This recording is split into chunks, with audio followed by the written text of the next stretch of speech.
தமிழிலிருந்து பிறந்தது தான் உங்கள் பாஷை.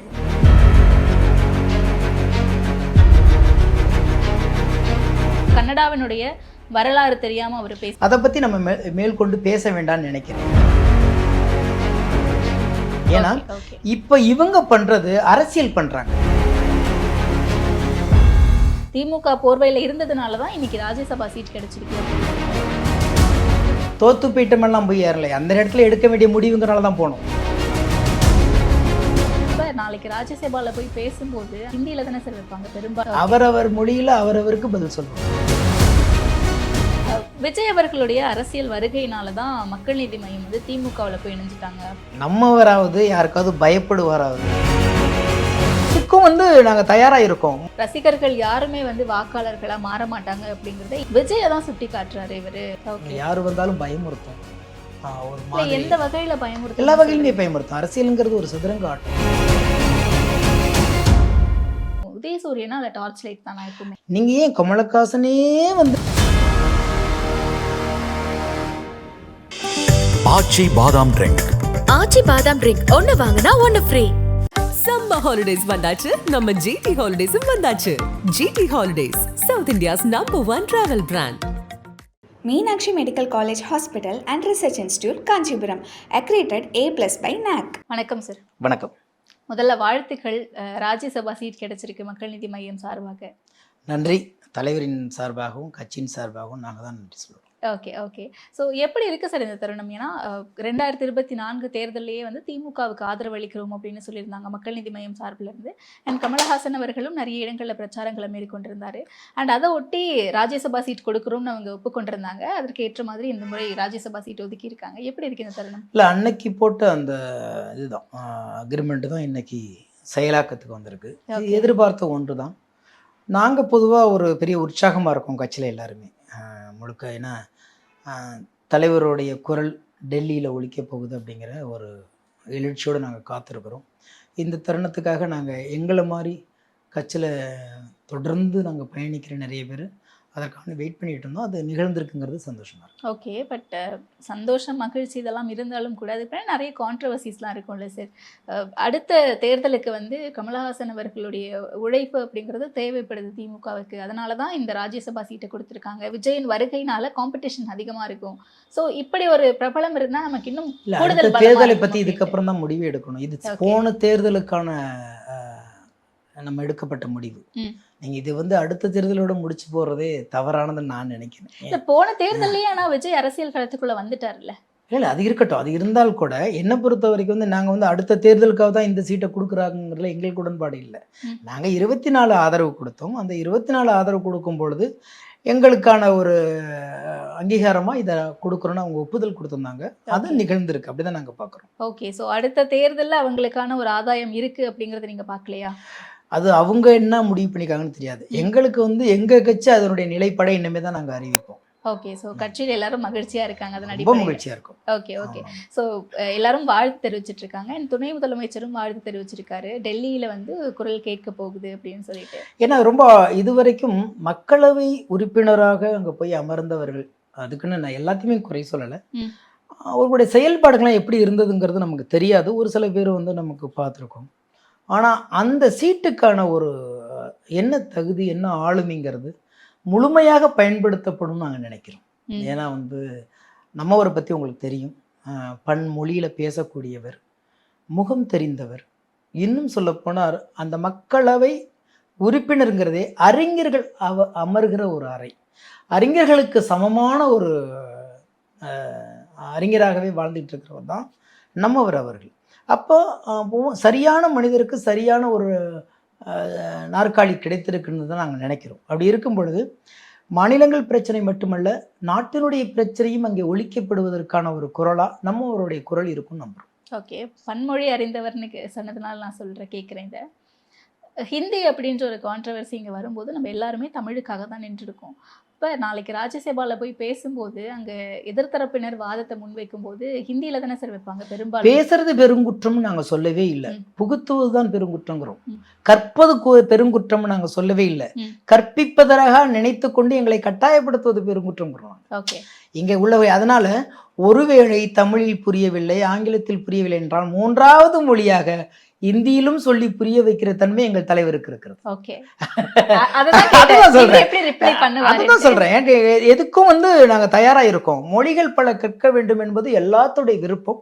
நாங்களும் அதை விரும்புகிறோம். ஆனால் கற்றே ஆக வேண்டும் என்று யாரையும் கட்டாயப்படுத்தாதீங்க. தேவைப்படும் பொழுது தேவைப்படுகிற விஷயத்தை அவரவர்கள் கற்றுக்கொள்வார்கள்ங்கிறது தான் இந்தி விஷயத்தில் நம்ம அப்படி இருந்து பேசுகிறோம். எல்லாருமே தமிழ்நாட்டு முழுக்க இப்போ தமிழ்நாடு அரசு கூட அதுதான் சொல்லி தவிர கட்டாயப்படுத்தாதீங்கன்னு தான் சொல்கிறோமே தவிர நீங்கள் கொண்டே வராதிங்கன்னு சொல்லலை யாருமே. அந்த வகையில் பார்த்தா இன்னும் இந்த 3 மொழி அல்லாத வேறு மொழியில் பேசினாலும் இங்கே நம்மவர்கள் அந்த பதிலை சொல்ல தான் போகிறார். அவரவர் மொழியில் அவரவருக்கு பதில் சொல்லுவார். ஓகே, அவங்களுக்கு புரிந்த மொழியில பதிலடி. ஆமாம் ஆமாம். ஓகே. அண்ட் இன்னொரு விஷயம், மையத்தில் இருப்போம் நாங்கள், எந்த சைடும் நாங்கள் பயாஸ்டாக இருந்துட மாட்டோம் அப்படின்னு சொல்லிட்டு கட்சிக்கு வந்தவங்க இன்னைக்கு வந்து திமுக போர்வையில் இருக்காங்க. திமுக போர்வையில் இருந்ததுனால தான் இன்னைக்கு ராஜ்யசபா சீட் கிடைச்சிருக்கு அப்படின்ற விமர்சனம் வைக்க. பொதுவாக மையத்தை பற்றி இங்கே யாருக்குமே ஒரு தெளிவான உணர்தல் இல்லை. என்னன்னு கேட்டீங்க, மையம் என்பது நாங்கள் வடதும் அல்ல இடதும் அல்ல, நாங்கள் மையமாக நிற்பது என்பது மையம் இல்லவே இல்லை. மையம் என்பது என்று பாதிக்கப்பட்டவர்களின் பக்கம் நிற்பது, ஜனநாயகத்தின் பக்கம் நிற்பது, மக்களின் பக்கம் நிற்பது. எது மக்கள் நலனுக்கு உதவுகின்றதோ அந்த பக்கம் நின்று அவர்களின் குரலாக ஒலிப்பதுதான் மையத்தின் குரலை தவிர அசையாமல் இருப்பது அல்ல. எந்த இடத்துல எந்த பிரச்சனையை முன்னி வைத்து எந்த ஒரு இடத்துல என்ன முடிவு எடுக்கணுங்கிறதை முடிவு செய்வதுதான் மையம். அதனால அந்த காலகட்டத்தில் மாநிலங்களுடைய உரிமை பறிக்கப்பட்டு மக்களுடைய நலன்கள் முடக்கப்படும் பொழுது, அடடா நம்ம மாநிலத்தில் உள்ள பிரச்சனையை பேச வந்தோம், ஆனால் மாநிலமே பறிப்போகிற சூழல் இருக்கிறது, இப்போ காப்பாற்ற வேண்டியது முதல்ல மாநிலத்தை, அதுக்கப்புறம் உள்ளுக்குள்ளே வர பிரச்சனையை பேசிக்கலான்னு தான் நாங்கள் திமுகவோடு கைகோத்தோம். அதை நாங்கள் ரொம்ப மேடைகளே பகிரங்கமாக நாங்கள் சொல்லியிருக்கோம். எங்களுக்கு சில முரண்பாடுகள் இருந்தால் கூட நாங்கள் ஏன் சரி அதை சரி செஞ்சுக்கலாம், சரி செய்கிற முரண்பாடு தான். ஆனால் சரி செய்ய முடியாத முரண்பாடு மதத்தின் பேரால், வர்ணாசிரமத்தின் பேரால் உள்ள யாராவது வந்துட்டாங்கன்னா தமிழ்நாட்டுக்குள்ளே உள்ள அந்த ஜனநாயகம் கெட்டு போயிடுங்கிறதுனால தான் முதல்ல மாநில பிரச்சனைகளுக்காக குரல் கொடுப்போம்னு செஞ்சமே தவிர இந்த பக்கமும் சாயாமல் அந்த பக்கமும் சாயாமல் இருப்பதெல்லாம் மையம் இல்லை. அது மையத்தை பற்றி உணர்ந்தவர்களுக்கு தெரியும். ஓகே, இன்னைக்கு திரும்பவும் கான்ட்ரவர்சி ஆகிட்டு இருக்கு. தக் லைஃப் ப்ரமோஷன்ஸ்க்காக கமல்ஹாசன் சார் பிஸியாக இருக்கார். பட் கர்நாடகாவில் அதே தக் லைஃப் ப்ரமோஷன்ஸில் அவர் தமிழ் குறித்து ரொம்ப பெருமையாக பேசுகிறாரு. நம்ம எல்லாருக்குமே கேட்கும்போது ரொம்ப பெருமையாக இருக்குது. ஆனால் தமிழ்லேருந்து தான் உங்கள் மொழி பிறந்தது, அப்படி அது உங்களுக்கும் தெரியும் அப்படின்னு சொல்லிட்டு சிவராஜ்குமார் சாரை பார்த்து பேசினது இன்றைக்கி கான்ட்ரவர்சியாக இருக்குது. அவருக்கு கன்னடாவினுடைய வரலாறு தெரியாமல் அவர் பேசல. அப்படி இல்லை, அது மொழியாளர்கள் விவாதிக்க வேண்டிய ஒரு விஷயம். ஏன்னா என்னதான் நம்ம படிச்சிருந்தாலும் இலக்கியம் இலக்கணங்கள் படிச்சிருந்தாலும் மொழியாளர்களும் அதோடைய வேறுகளை எடுத்து விசாரிக்க வேண்டியது. ஆனால் இதற்கு உதாரணமாக மலையாள சூப்பர் ஸ்டார் மெகா ஸ்டார் மம்முட்டி சாராக இருக்கட்டும் அல்லது இவங்களாக இருக்கட்டும், அவங்க பெரிய பெரிய ஆட்கள் என்ன சொல்லியிருக்காங்க, தமிழ் நம்மளுடைய முன்னோடி அப்படின்னு சொல்லி பேசியிருக்கிறாங்க. அதே மாதிரி கர்நாடகாவில் உள்ள அன்றைக்கு உள்ள மூத்த நடிகர்களும் சொல்லியிருக்காங்க, மூத்த சகோதரி, நம்மளுடைய மூத்த சகோதரி தமிழ் என்று சொல்லியிருக்கிறாங்க. இதெல்லாம் பழக்கத்தில் இருக்கிற ஒரு இணக்கத்தில், இது என்னால் நாமெல்லாம் பேசுகிற மொழி ஒன்றோடு ஒன்று இணைந்தது பிணைந்தது என்று சொல்வது என்பது ஒரு உறவு முறையை வலுப்படுத்துவதற்குத்தான் அப்படின்னு நான் உணர்றேன். அதை மீறி இது உண்மையிலேயே இது பெரிய விவாதம் வேணும்னா மொழி ஆராய்ச்சியாளர்களுக்கு தான் இது ஒரு முடிவெடுக்க முடியும். அதை பற்றி நம்ம மேற்கொண்டு பேச வேண்டாம்னு நினைக்கிறேன். ஏன்னா இப்போ இவங்க பண்றது அரசியல் பண்றாங்க, அரசியல் பண்றாங்க, இவங்க அரசியல் பண்றாங்க. ஏதாவது ஒன்று பண்ணணும், அவங்கள எல்லாரும் திரும்ப வச்சு பார்க்கணும்னு சொல்லிட்டு ஒவ்வொருத்தருமே ஒரு மேட்டரை எடுத்து பேசிகிட்டு இருப்பாங்க. இப்போ இந்த மேட்டரை எடுத்து பேசிகிட்டு இருக்காங்க. அதனால் வேண்டி அவர்களுடைய அரசியலுக்குள்ளே நம்ம மாட்ட வேண்டாம். அது எப்போதுமே பிரிவினைவாதத்துக்கான அரசியலை மட்டும்தான் முன்னெடுப்பார்கள், அதைத்தான் அங்கே எடுத்திருக்கிறார்கள். அந்த பிரிவினைவாதத்துக்கு எப்போதும் நாங்கள் வலு சேர்க்க மாட்டோம். ஓகே. அண்ட் இன்னொன்று, விஜய் அவர்களுடைய அரசியல் வருகையினால தான் மக்கள் நீதி மையம் திமுகவில் போய் இணைஞ்சிட்டாங்க அப்படின்ற ஒரு விஷயமும் சொல்லப்படுதில்ல சார்? இன்னும் அவ்வளோ பயமா? அப்படியெல்லாம் இல்லைங்க.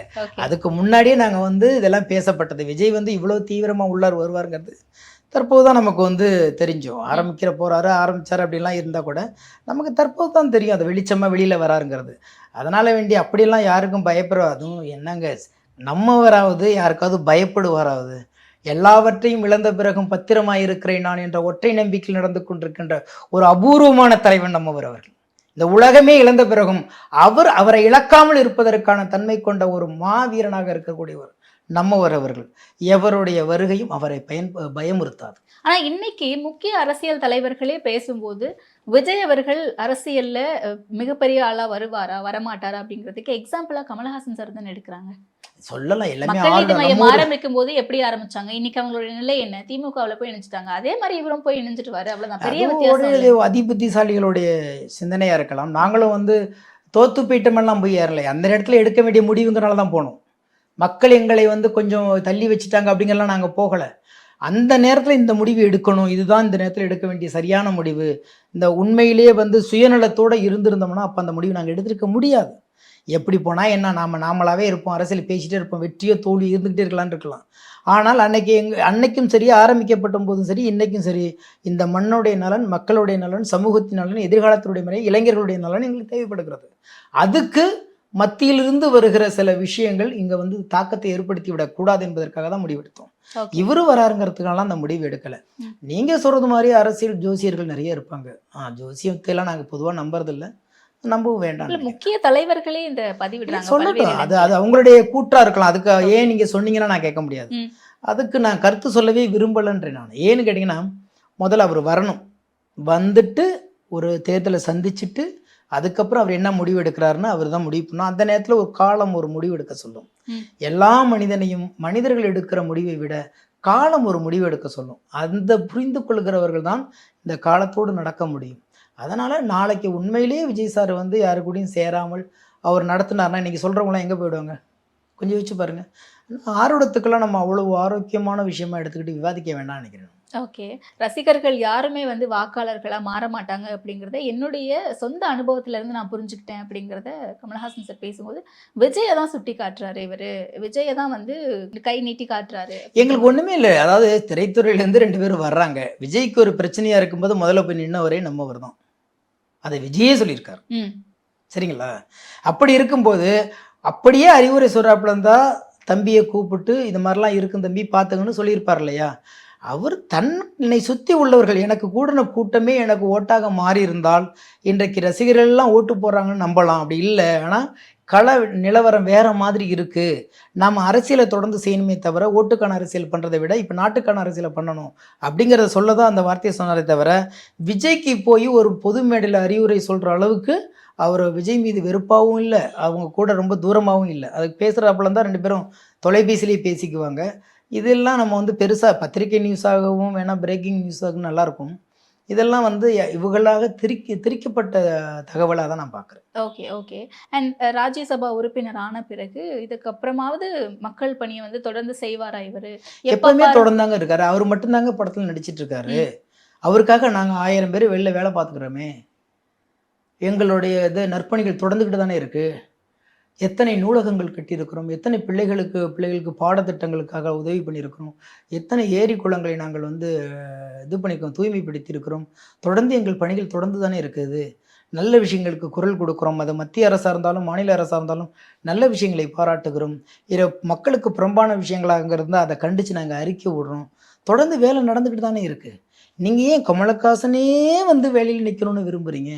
அவராகத்தானே நாங்கள்லாம் நிற்கிறோம். அவருடைய முகமாக, அவருடைய குரலாக, அவருடைய கனவாகத்தான் நாங்கள் இந்த அரசியல் இருந்துகிட்டு இருக்கிறோம்.